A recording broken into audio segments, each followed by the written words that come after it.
Cool! Salut tout le monde! Hey, merci d'être avec nous autres. On est en direct sur notre page Facebook Matom et sur le compte Instagram de Florence Élise aussi. Merci de vous joindre à nous. On est super contente d'être ici ce matin. Cet après-midi plutôt. Je suis avec ma collègue Billy aussi. Pour ceux qui ne me connaissent pas, je me présente. Julie Deschambault. Je suis associée chez Matom Communication. On est une agence de communication, relations publiques spécialisée aussi en marketing d'influence. Et on a notre première entrevue aujourd'hui d'une série d'entrevues qu'on appelle Live avec Matom, où on avait envie de vous présenter les influenceurs d'aujourd'hui avec qui on travaille. Ce sont des blogueurs, des youtubeurs, des gens sur les médias sociaux avec qui on collabore de façon régulière et qu'on avait envie de vous faire découvrir parce qu'il y a beaucoup de gens qui nous posent des questions sur qu'est-ce qu'ils font ces gens-là, hein? C'est quoi leur univers? Fait que Florence, merci de m'accueillir chez toi, dans ton univers. Ben oui. C'est vraiment cool. On avait envie de venir chez toi parce que c'est ici aussi que tu fais la plupart de tes capsules YouTube. Pour les gens qui ne te connaissent pas, Florence Élise, c'est une YouTubeuse, une maman aussi de 3 enfants, 2 grandes filles et un garçon un petit peu plus jeune, Alexandre, que je connais un petit peu. Et tu as aussi un emploi à temps plein. Tu travailles dans un bureau d'avocat à Montréal. Oui. Donc, ta page Instagram est suivie par 24 000 personnes sur ta page, 20 000 abonnés sur ta chaîne YouTube. C'est vraiment extraordinaire. J'avais envie de te poser comme première question, les médias sociaux sont arrivés un petit peu plus tard dans ta vie, mais tu as commencé avec ta chaîne YouTube. Peux-tu nous expliquer comment c'est arrivé dans ta vie, cette chaîne-là? Je l'ai déjà expliqué, mais je vais le réexpliquer. C'est pas mal par accident, parce que ma fille était déjà sur YouTube, puis j'ai commencé à m'intéresser à l'univers YouTube. Elle avait 16 ans d'abord, donc pour moi, c'est important de voir qu'est-ce qu'il y avait, qu'est-ce qui se tramait sur YouTube, qu'est-ce qu'elle regardait et tout ça. Puis, ça a piqué ma curiosité. Donc, je me suis mise à regarder ce qui se faisait au Québec. Donc, je cherchais des mamans YouTubeuses. Je suis tombée sur une maman. Il n'y en avait pas beaucoup, hein? Non, il y en avait une que je connaissais qui était Catherine Carrier, qui fait partie de la même agence que moi. Puis, j'étais vraiment fan de Catherine. Oui. Nous aussi, d'ailleurs, hein, chez Matom, on suit Catherine. C'est Mom Ready to Go. Oui, c'est ça. Puis, j'avais découvert elle. Puis, en fait... C'est comme ça un peu que je me suis mise personnellement sur Facebook en 2007. Quand ça a commencé. Puis, mais je n'étais pas trop habituée sur les réseaux sociaux. Puis quand ma fille a parti sa chaîne, 2 ans plus tard, elle s'est approchée pour que quelqu'un puisse gérer sa chaîne, qui est l'agence avec qui on est. Puis quand on est allé à la rencontre où il y avait la signature du contrat, ben la personne qui a présenté, elle dit « j'aimerais ça toi aussi te signer. » Puis moi, j'ai fait « oh non, moi c'est... » Ah, je ne connaissais pas cette histoire. C'est cool. Dit, non, moi, c'est pas du tout. Moi, on va s'occuper de Noémie et tout ça. Puis ça a pris une semaine. Pendant une semaine, Noémie disait « oui, maman, fais-le. Ça va être une chaîne YouTube de maman. Il n'y en a pas. Il y en a pas beaucoup et tout ça. Puis t'amènerais autre chose, quelque chose de différent sur YouTube. » Puis, l'élément qui a fait « OK, je vais le faire », elle m'a dit « Tu sais, maman, tu sais pas, peut-être que tu peux faire de l'argent avec ça. Puis, tu sais, c'est peut-être 1 000 $ que tu peux faire dans une année. » Fait qu'elle dit « Pourquoi pas, tu pourrais te payer un voyage avec ton 1 000 $. » J'ai fait comme bah, « C'est pas niaiseux. » C'était une super bonne idée. Ouais. Finalement, j'ai plus qu'un voyage. Je suis même allée à Disney. À Disney, ben oui, on a vu ça récemment. On a suivi ton trip avec tes enfants. C'était cool. Vous avez eu l'occasion de vous retrouver, toute la famille ensemble. En fait, c'est que ils savaient pas que moi et Noémie, on était mère-fille. Ils ont approché Noémie d'un côté, puis ils ont approché moi. On a reçu la demande en même temps, mais je pensais que c'était connecté, mais pas du tout. Mais ils croyaient pas que moi, j'étais la mère de Noémie, puis que Noémie était non, parce que t'as vraiment pas l'air de ta mère, en passant. Puis finalement, ils ont dit, vous invitez 3 personnes de votre choix, puis vous partez. Écoute, on a capoté. Ben, c'est ça. Dans le fond, on voulait aussi faire comprendre aux gens qui nous suivent sur Matom un peu l'univers des influenceurs par rapport aux marques. L'univers des communications a beaucoup changé dans les dernières années. Notre métier a beaucoup changé avec l'arrivée des influenceurs sur le web. Les marques, comme Kind d'ailleurs, je vais vous le montrer ici, si on ne va pas ici. Kind, c'est un des clients à l'agence, puis on collabore avec beaucoup d'influenceurs sur le web, dont Florence Élise, qui va être une de nos ambassadrices cette année, en 2018, pour la marque Kind, qui sont des collations santé. On travaille de plus en plus avec les influenceurs pour rejoindre les gens. Et dans le fond, Florence Élise est arrivée avec nous il y a un peu plus d'1 an, dans le fond, sur Kind, et on a collaboré sur différentes choses ensemble. Et dans le fond, l'univers des relations publiques, des communications a beaucoup changé parce que, bon, les médias traditionnels sont en transformation. Les marques ont besoin d'utiliser des façons créatives de rejoindre leurs différents publics. Et vous, les influenceurs sur le web, vous arrivez, ça change beaucoup, beaucoup la donne, le jeu. Moi, je serais curieuse de savoir, deuxième question que j'avais, c'est comment tu arrives à concilier ton travail? Parce que, comme j'expliquais tantôt d'entrée de jeu, tu as un travail à temps plein. Tu es maman de 3 enfants, dont Alexandre, qui est pas très vieux. Tu travailles à temps plein.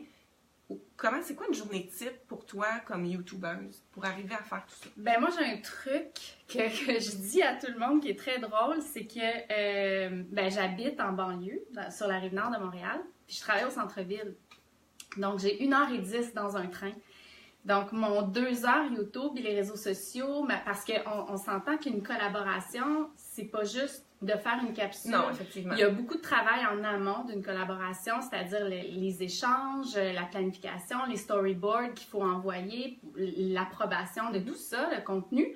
Donc, moi, je fais tout ça dans le train. Donc, j'ai 1 heure dans le train à tuer. C'est là où je mets... Parce que je sais pas si j'y arriverais avec le travail et tout ça sans cette heure-là. Donc, je parlais de ça récemment avec quelqu'un. Je disais que moi, mon heure de train, puis là, à un moment donné, on parlait de ça, de YouTube. Je disais, ben moi, je la mets là. Puis là, il me disait, ah ouais, OK.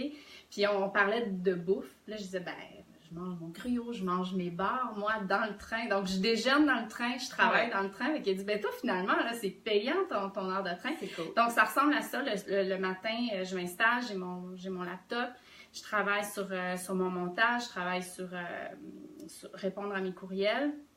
Le soir, c'est la même chose. Puis quand j'arrive à la maison, ben... T'as dit ça pour Alexandre? Oui, puis ben j'ai... Alexandre attend... c'est en garde partagée. Donc, les soirs où j'ai pas Alexandre, c'est là que je planifie les événements et tout ça. Puis quand j'ai Alexandre, ben, je planifie pas...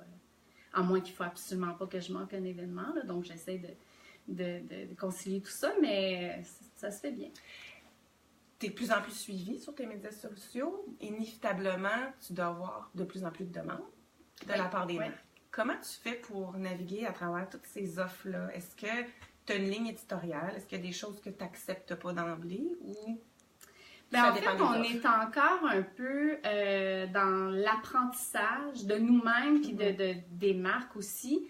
On en reçoit beaucoup, mais il y en a que j'accepte pas de faire. Comme ça m'est déjà arrivé de pas accepter un produit pour enfants. J'ai dit, ben ça, j'endosse pas ce genre de consommation-là. Donc, non, ça me ressemble pas. Puis en même temps, il faut comprendre que c'est pas mon métier principal. Donc, c'est pas mon revenu principal. Je peux me permettre de dire, ben ça, même si c'est une couple de centaines de dollars ou des fois, ça touche plus que des centaines de dollars. On s'entend. Ben, je peux me permettre de dire non, je le prends pas parce que c'est aussi notre crédibilité. Donc, il faut que ça soit un produit que j'endosse, comme Kind, par exemple. Oui, ça rejoint tes valeurs. C'est ça. Très actif, qui aime la bonne alimentation. C'est ça. Puis quand j'ai reçu les bars la première fois, j'ai goûté, j'ai aimé ça, au goût. Puis après ça, ben il y a plein de valeurs à ces bars-là. Donc, c'est pas pour les pousser, mais c'est un très, très bon exemple que j'ai de dire, ben ça me ressemble, puis ça fait partie de mon mode de vie, parce qu'on s'entend que t'es influenceur, mais en même temps, on joue pas un rôle. C'est nous. On se présente sur les réseaux sociaux. Donc, il faut que ça soit quelque chose qui nous ressemble aussi. Ça me fait penser à l'agence. On avait une question, puis je pense que tu vas l'aimer. On se demandait à quel moment, est-ce qu'il y a un moment depuis les dernières années où tu es de plus en plus présente, tu as vraiment réalisé que tu avais de l'influence? Est-il arrivé une anecdote où tu te dis, oh my God, j'ai parlé d'un produit ou j'ai parlé d'un événement? Ouais. Ben, dernièrement, j'en ai parlé. Puis j'ai 2 personnes qui m'ont écrit, ils ont dit, je les ai découvertes grâce à toi, puis sont super bonnes. Donc ça, j'étais contente. Mais quand j'ai réalisé que j'avais une influence, c'est quand j'avais mis, il y a 2 ans, ma vidéo de ma grossesse à 16 ans. Là, j'avais eu... Je m'attendais pas. Moi, quand j'ai appuyé sur publier, là, je me disais... J'avais peur. Je me disais, ben les gens vont dire, OK, elle encourage les grossesses jeunes et tout ça. Donc, c'était ma crainte. Mais finalement, la réponse que j'ai eue, je me suis dit, OK, il y a vraiment des gens qui me regardent. C'est là que j'ai comme catché qu'il y avait des gens qui me suivaient, il y avait des gens qui écoutaient ce que j'avais à dire. Donc, c'est là que j'ai réalisé, OK, je fais plus des capsules pour le fun, à temps perdu ou quoi que ce soit. Ça a vraiment un impact. Donc là, j'ai réalisé. Mais Maintenant, ce qui est le fun, c'est qu'on peut compléter le travail qu'on fait sur YouTube avec les médias sociaux. Les autres. Comme là, en ce moment, on fait un live sur Facebook, sur Instagram. Ça vient compléter un peu le travail qu'on fait sur les autres réseaux. Donc, les gens, quand ils nous parlent, ben, ils nous parlent aussi de ce qu'on fait ailleurs. Donc, dans ta story, tu avais fait ça. Donc, quand les gens viennent m'en parler à des événements ou quand je les croise, c'est là que je me rends compte qu'il y a que les gens y suivent. Ouais.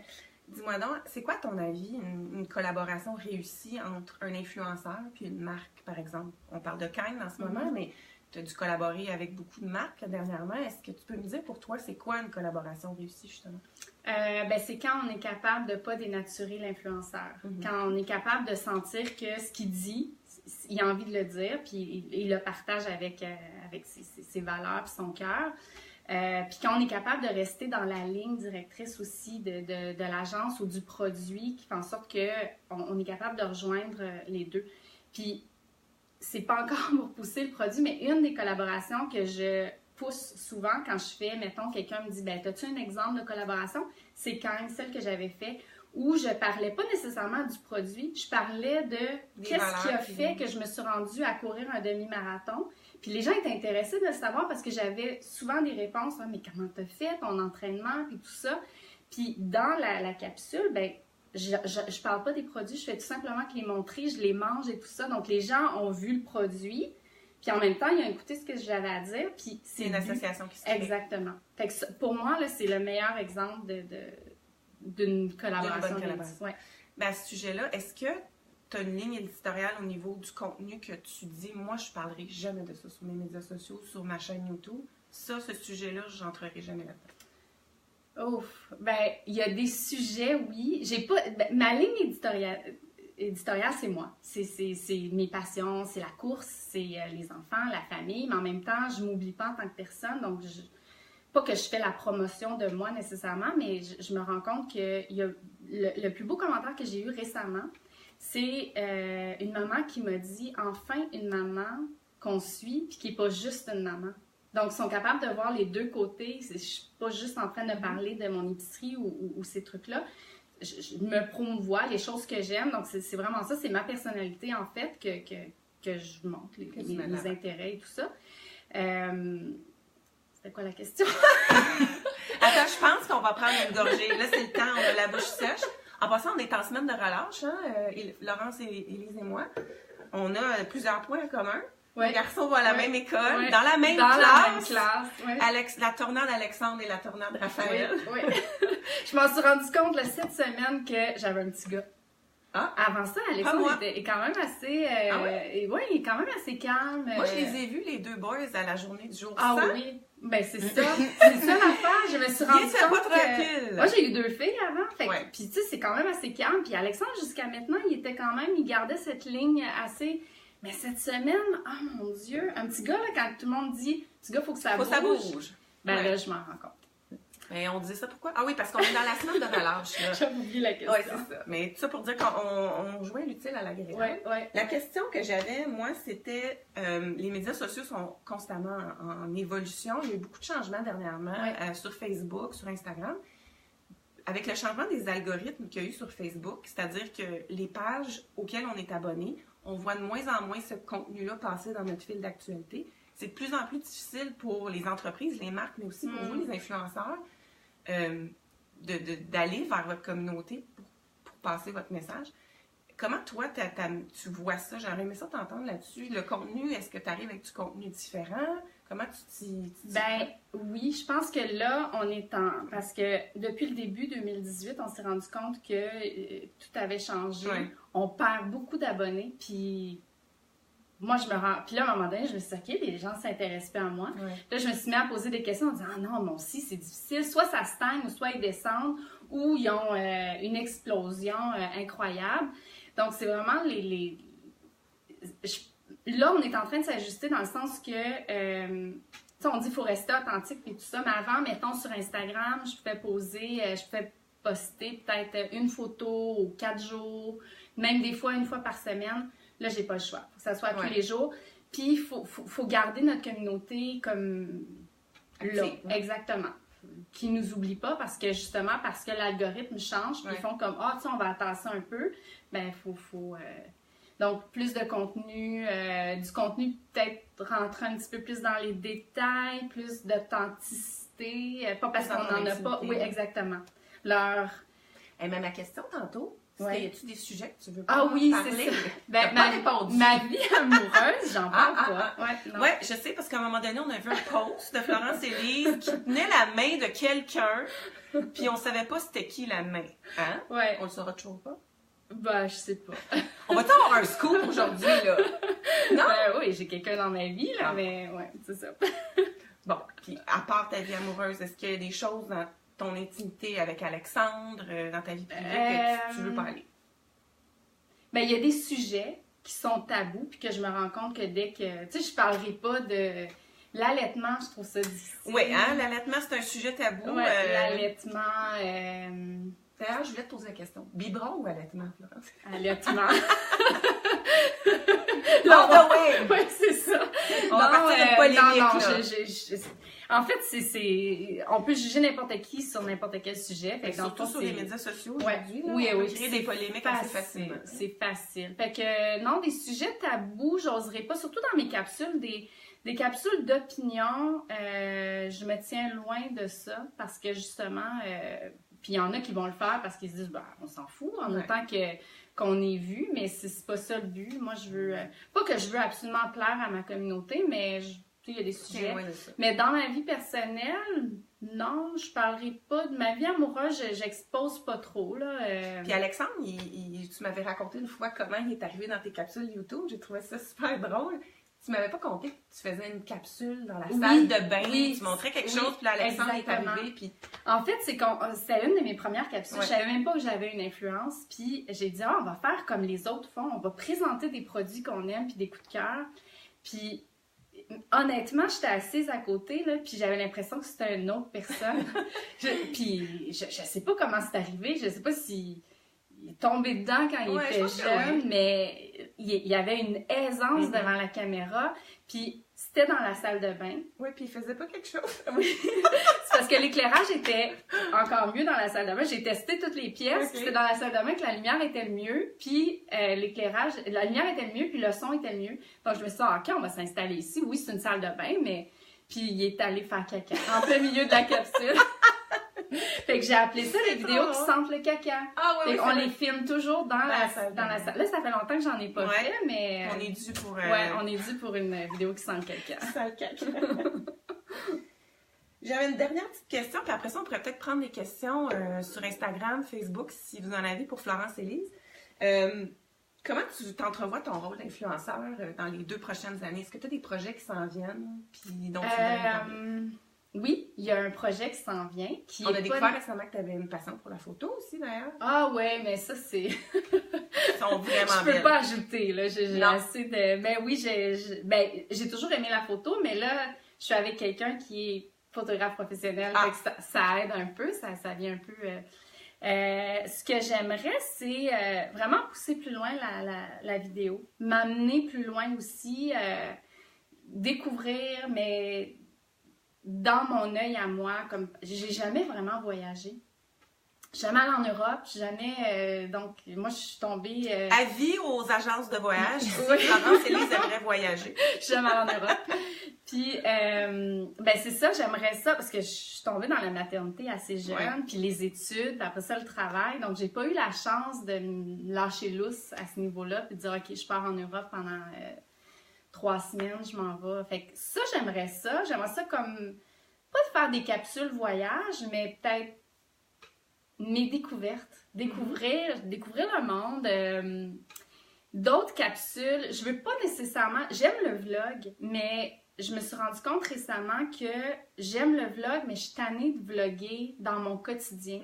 Je veux amener les vlogs ailleurs, comme des activités, des endroits, puis tout ça. Je trouve ça le fun. Puis c'est le fun aussi de faire découvrir un endroit dans l'œil de quelqu'un, sans que ça soit nécessairement... C'est pas un documentaire, c'est voici comment je le vois.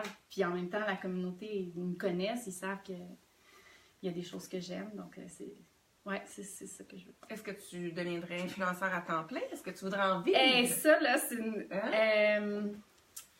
c'est sûr que ça serait alléchant, mais malheureusement, je trouve que je serais pas assez challengée avec ce genre de défi-là. Moi, puis en même temps, à un moment on me pose souvent la question si je ferais ça à temps plein parce que on s'entend que c'est assez lucratif. Je pourrais gagner ma vie avec YouTube en ce moment, mais j'aime trop ce que m'apporte mon travail. J'aime le challenge. Puis j'ai tellement, avec 2 enfants, l'université, puis tout ça, j'ai tellement travaillé fort pour me rendre où je suis. Pour moi, ça serait m'arracher un bras de laisser le travail. Puis j'aime mon travail. D'abord et avant tout, je pense que c'est ma raison numéro 1. Là.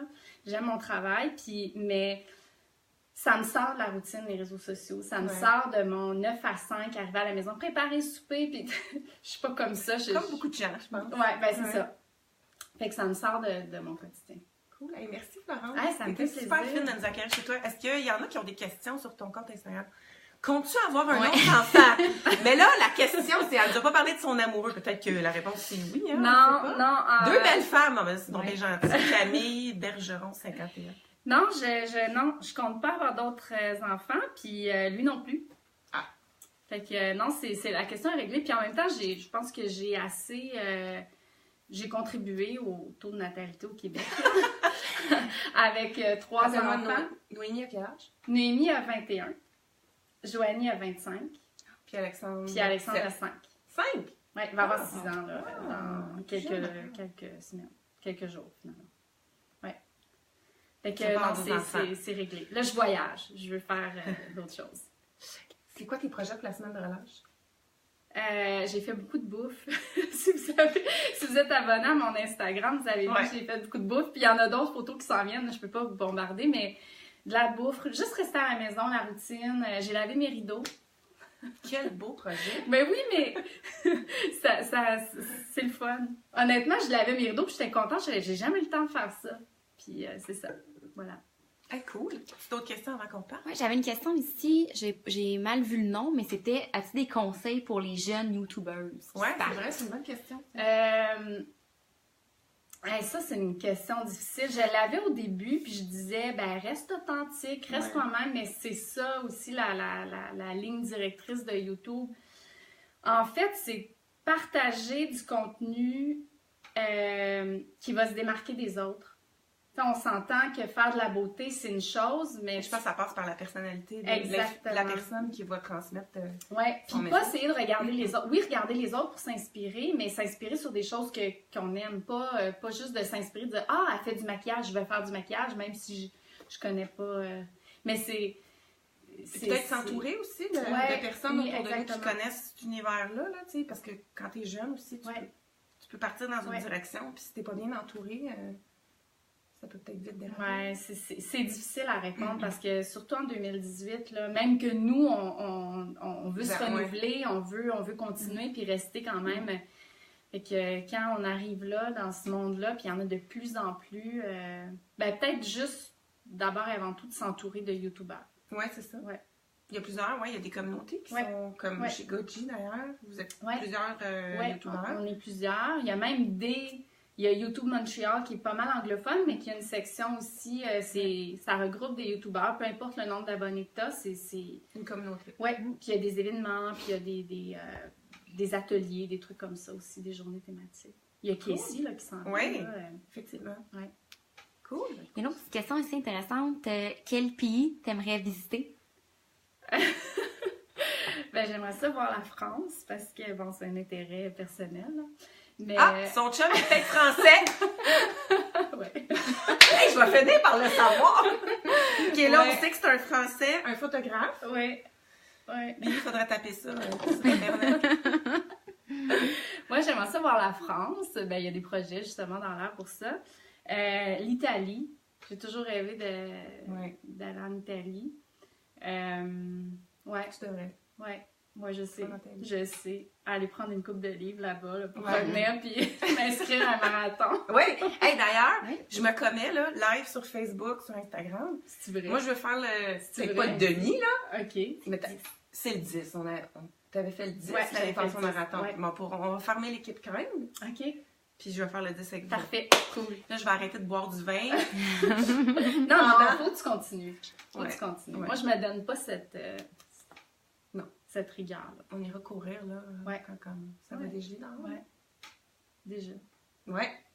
As-tu une autre question avant que... Oui, peut-être une dernière de Pascalou. Je pense que je sais pas si j'ai bien lu. Est-ce difficile de voir tes enfants, surtout Noémie, qui est très présente sur les réseaux sociaux, qui reçoit des fois la critique avec aux yeux de maman, c'est-tu difficile dans le fond? C'était difficile au début, puis j'essayais de prendre parole parce que j'aimais pas ça quand on l'attaquait, puis surtout je sais que ça l'atteignait. Maintenant, c'est pas que ça nous passe par-dessus, là. Quand c'est trop personnel, quand ça vient nous attaquer directement... Qu'est-ce que tu fais, toi, personnellement? Est-ce que tu réponds Moi, j'en pas, reçois ou... jamais. Non? Non, j'en reçois jamais. J'en reçois... Si j'en reçois, c'est des gens qui ont un conflit personnel avec moi, qui vont venir m'attaquer. On va régler ça en privé. Oui, exactement. Mais j'en reçois pas. Mais je vais en recevoir, mettons, ils vont critiquer Noémie. Ah, Noémie, avant, était plus comme ça. Maintenant, elle est rendue plus comme ça. Je l'aime moins. Bah, OK. Mais oui, avant, ça me dérangeait. Mais maintenant qu'elle, ça l'atteint plus, ça me... Toi, ça dérange. Si on attaque Alexandre, là... Puis il y a des sujets aussi que j'accepte pas qu'on m'attaque. Là. Mon rôle de mère, je pense que... Non. J'ai pas de... C'est ça. On vient des lions un peu, Ouais, quand ouais, on se fait attaquer ouais. sur ce sujet. Ouais. Surtout nos enfants. Hein. Ouais, puis surtout que je sais que, personnellement, après 3, je pense que je fais une bonne job. T'es capable. Ouais, c'est ça. Cool. Hey, mais merci, Florence-Élise. Ben, ça fait plaisir.